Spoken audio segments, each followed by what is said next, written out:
মাসুম ভাই official at my YouTube channel subscribe. Good FM Haunted by Airtel.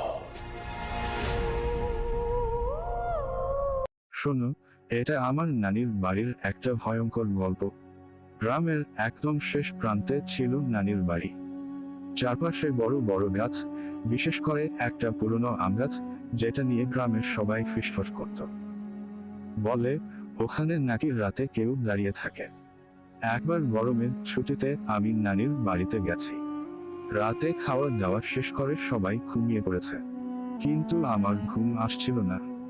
জানালার পাশে বসে বাইরে তাকিয়েছিলাম। হঠাৎ দেখি সেই আমগাছটার নিচে একটা সাদা কাপড় পরা কেউ দাঁড়িয়ে আছে। প্রথমে ভাবলাম হয়তো গ্রামের কেউ, কিন্তু অদ্ভুত ব্যাপার হলো ও নড়ছে না, একদম স্থির। আমি চোখ কচলালাম, আবার তাকালাম।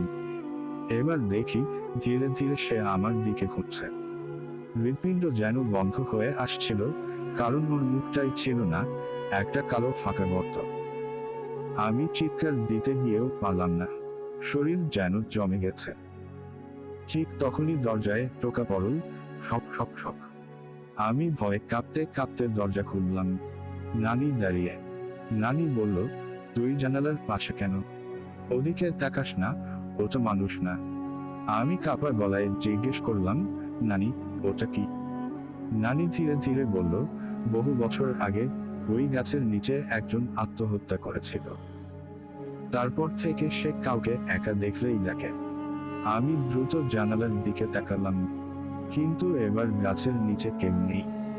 আমি স্বস্তির নিঃশ্বাস ফেলতে যাব, ঠিক তখনই আমার কানের কাছে কেউ ফিসফিস করে বলল, আমি তো এখানে, তোমার পেছনে। তারপর কি হয়েছিল সেটা আমি আজও কাউকে বলি না, মুখ এপিসোড এই ছিল নানি বাড়ি গল্প।